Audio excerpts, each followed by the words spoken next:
So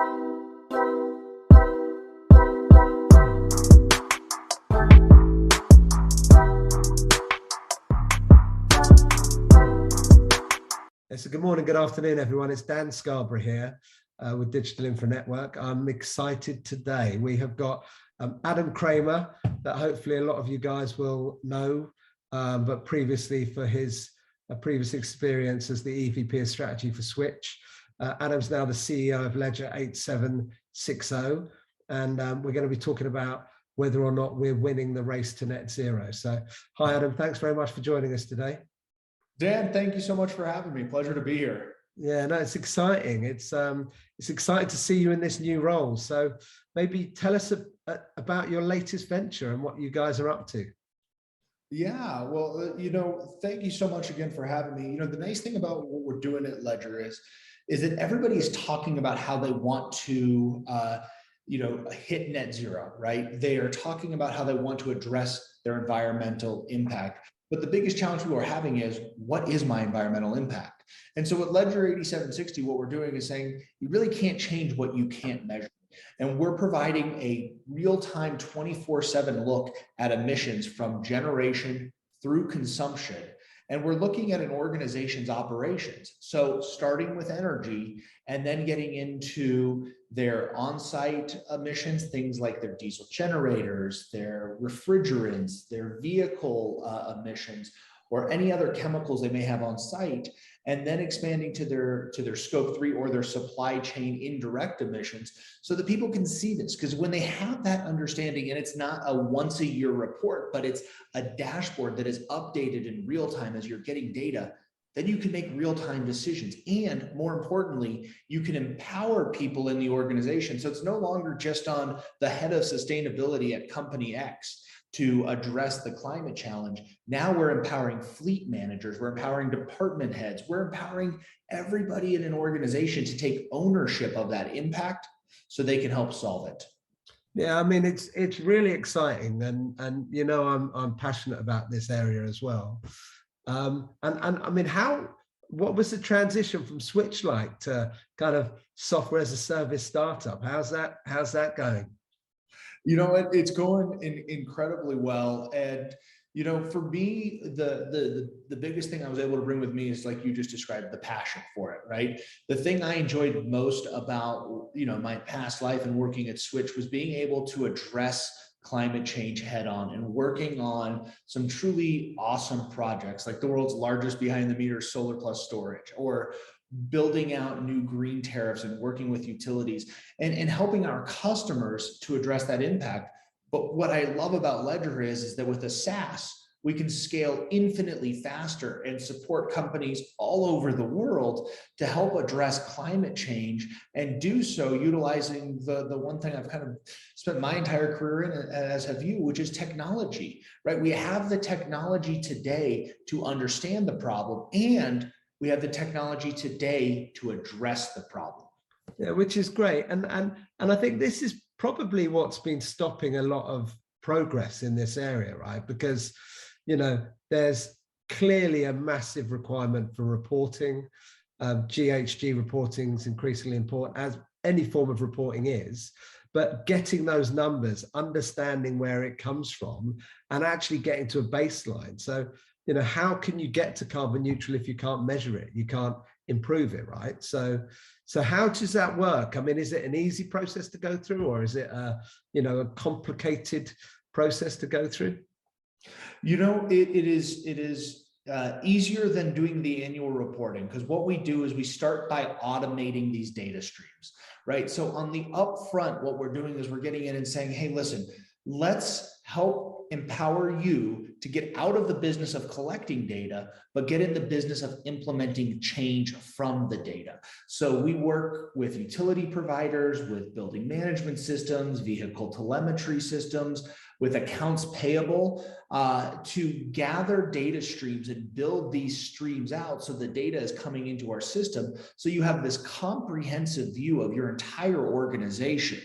and not only where the emissions are coming from, but what the cost associated with those emissions are. What am I paying for my refrigerant? What am I paying for my electricity? What am I paying for my vehicle fuel? So when you want to start making and using these business insights to make decisions about how to reduce your impact, you now know what the business case is for each one of those decisions throughout your organization. And I think most importantly, the point you were kind of getting to is net zero of what? What is my baseline that I'm trying to reduce from? So we start by saying, let's understand where your emissions are coming from, and then let's use those insights to begin to reduce them so we can achieve these environmental goals or sustainability goals together. Yeah, and I like the fact that, you know, once you kind of understand where you are, and then you've got an ability to track it, ideally in real time, you know, then it gives you an option to improve it, right?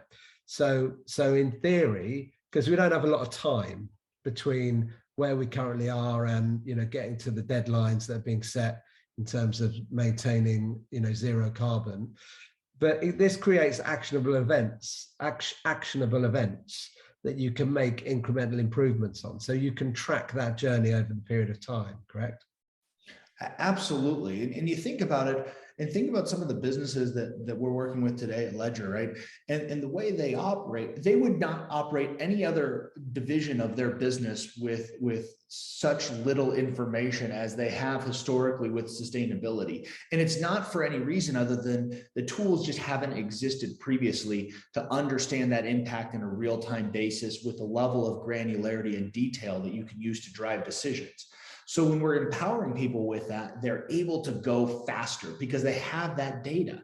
And what we're seeing a lot of is the reluctance to adopt some of these changes within an organization are not because people don't believe in this existential threat of climate change. It's not because they don't want to do better.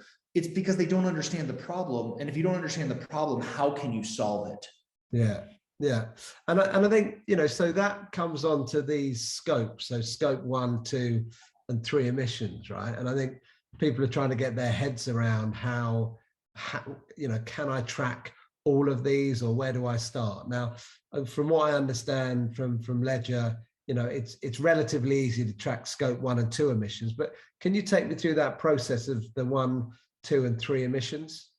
Absolutely. So scope 1 emissions for those that are newer to the space are the direct emissions. These are the emissions that are coming directly from your operations.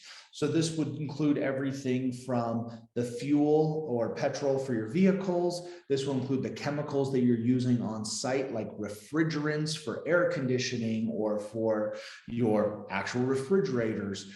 This will include natural gas. This will include diesel fuel for your generators.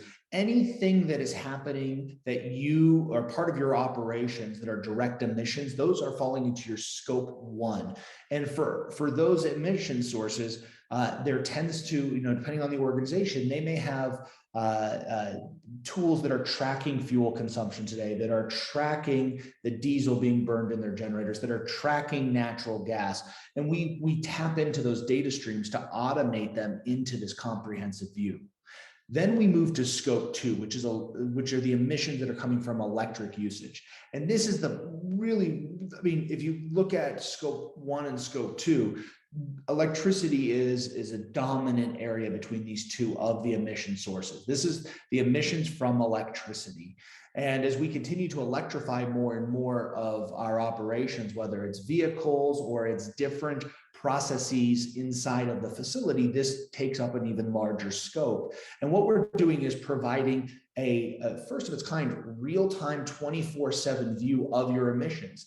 Because the emissions, the way people have been calculating emissions historically is they take a published average, right? Which says, hey, in San Francisco or in London, last year, the average emission factor from my electric grid was 1,000 pounds of carbon per megawatt.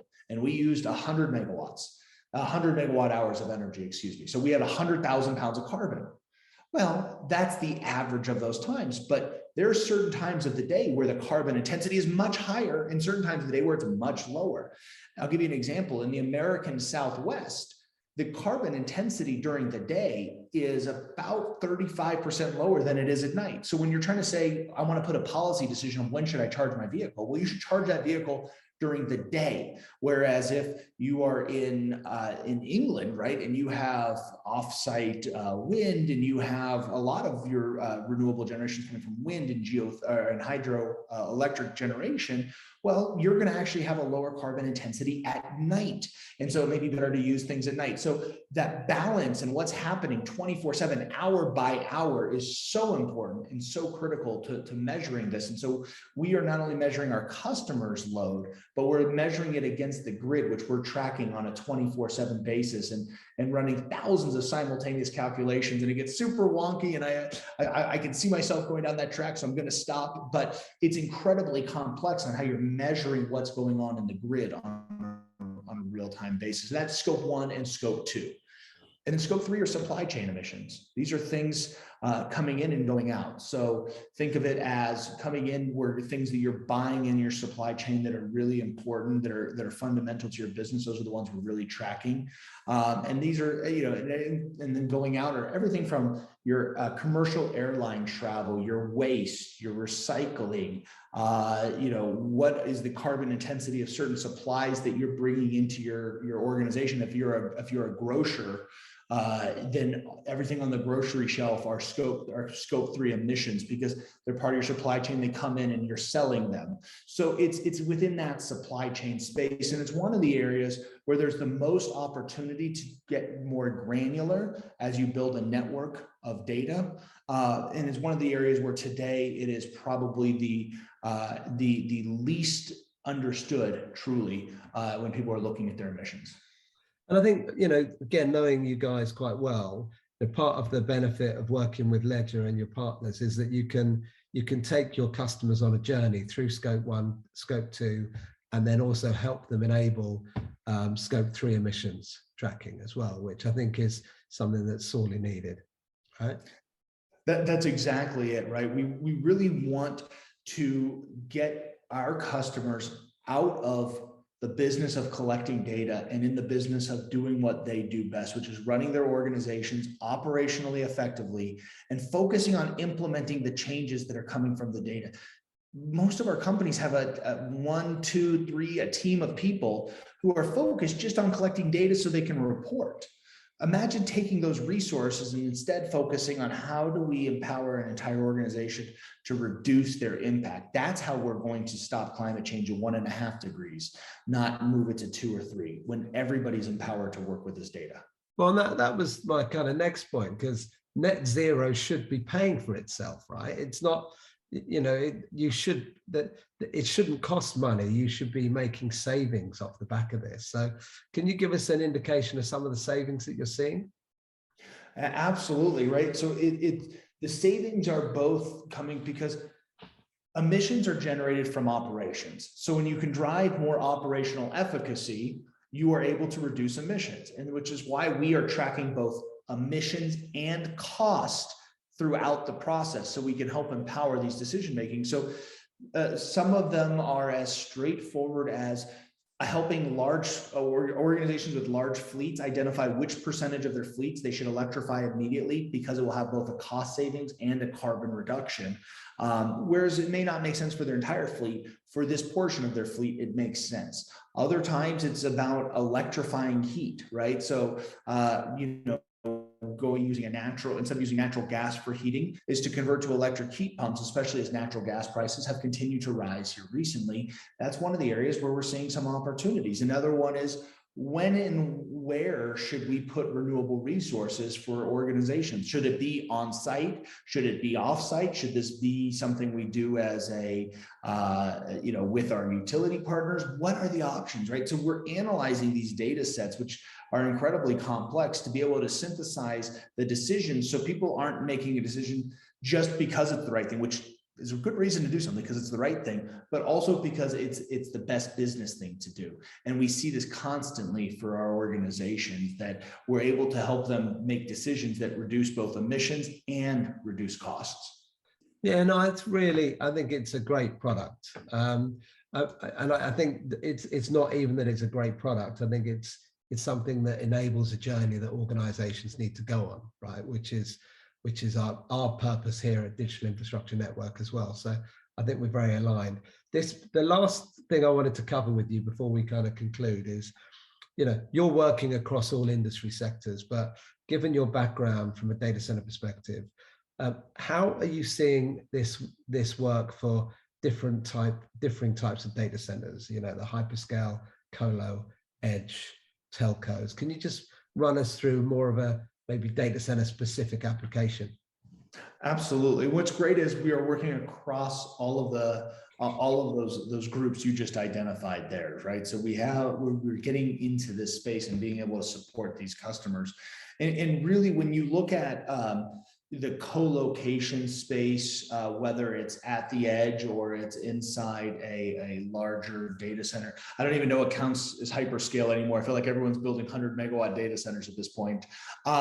Is when you look at those size of facilities, is that they want to give this information to their customers, and because their customers are asking for it, their customers want to know, when I'm using my compute and I'm using this facility, what is my carbon impact? What is my 24/7 carbon impact? Because I can get that today on the cloud, right? Whether it's AWS just announcing that yesterday at an event that they're going to be doing, carbon tracking on their cloud, and Google's doing carbon tracking on their cloud, and Microsoft is. The data center industry as a whole needs to be able to provide that same level of insight, that 24/7 insight onto what is my carbon impact inside that facility, running my own private cloud inside that facility. And so that's what we're seeing a lot of from the providers themselves, is we want to give that data to our clients so we can help them on their journey to net zero by giving them the real data and by being as powerful and working together with the hyperscale. Because as and I love what you're doing at Digital Infra, and you talk about this a lot, right? People are running in these multi-cloud hybrid environments, and so they can get some of their impact on 24/7 when it's coming from one of these hyperscale clouds. And depending on the region, that data is continuing to expand and get more detailed. But how do I get this within my facilities that I'm either operating, that I'm using, and how do I get it from the edge back to my primary data center, and how do I manage all of that through this process? And it turns out that by having a single comprehensive view, it's really easy, but on its own or bespoke, it can be quite challenging. So we're really excited, in particular on working with data centers, because when you work with somebody like a data center, you're not just working with one customer, you're working with all their customers, which means we're really helping to empower so much more information sharing to help people address climate change. And at the end of the day, it's kind of the best business to be in, right? I said, if you can wake up and you can make a few bucks while helping to change the world for the better, it's a pretty good day. And so it's a lot of fun, and I'm proud to have come from the data center industry and to see this leadership from this industry on trying to push forward to address climate change. Yeah, no, Adam, I couldn't agree more. I think that the technology change, the impact of technology on climate change needs to have a positive thing, right? And if we can get to, the zero carbon application or zero carbon data center, that we're going to be taking a good step in the right direction. But thanks very much for talking with me today. We're very excited about our developing a partnership with Ledger. Digital infrastructure partners are keen to help promote the right technology for customers that need to go on this journey, and helping them kind of hold their hands on their way. So I think we're very aligned in our purpose, and looking forward to working with you guys. And us as well, Dan. And thank you for all you're doing to not only help your customers on their journey, but to inform the masses as a whole. So thank you so much. That's exciting. So watch this space, guys. Thank you very much.